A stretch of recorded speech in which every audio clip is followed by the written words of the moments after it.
Hello mga boss, good afternoon po. At ngayon po may available kaming sidecar. Yan. Ready-made na po ito. Ito ginawa na namin para kung gusto nyo ng sidecar, mas mabilis namin may bebenta sa inyo. No? So ito po yung naghahalaga ng 42,000. Stainless po siya. Ang logo po niya ay tribal. May front bumper po siya na pipe. Ang kanya pong driver shade ay stainless na rin. So yan, tinopli natin para matibay, ano? Hindi po siya humina yung vibration niya. So kaya po tinopli natin yan. So mga idol, flooring po nito ay checkered. At ang yan, kita nyo naman yung bubong po niya ay orange. At ang ginagamit po namin shafting dito na stainless ay 516 ang taba. So, itong ano po niya, itong pinaka-arco niya sa loob, ito po ay stainless din. So wala na pong kakalawangin dyan.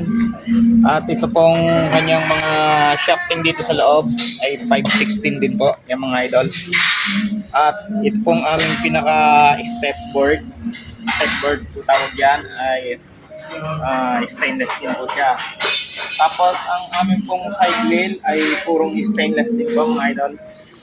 At yan, nilagyan natin ng design para may forma naman po ng konti. So mga lods, itong upholstery dito sa loob ay kulay black po at natatanggal po ang upuan nito. Ang sandalan po niya ay stainless din, pwede nyo rin siyang alisin kung gusto nyo maluwag yung loob. Mga idol, available po ito sa aming shop dito sa Agmata Iron Work. Kumuha na po kami ng mga ready-made para dun po sa mga nagmamadali. Punta lang po kayo dito, lalo-lalo na po para sa Barako. Yan. Ito po yung sa Barako 2 or 1. Pwede po ito. So, mga idol, magsadya lang po kayo dito sa aming gawa ng sidecar kung gusto nyo pong makapag-avail ng kagad ng inyong back-to-back sidecar.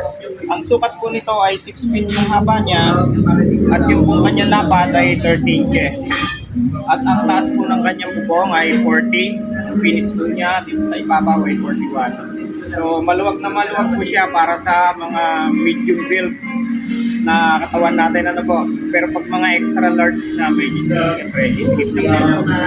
So mga lods, punta na lang po kayo dito sa aming gawa ng sidecar sa Agmata Iron Work, number 144 Puno, Cardama, Kunpang, Barangay Timbao, Binyan City, Laguna.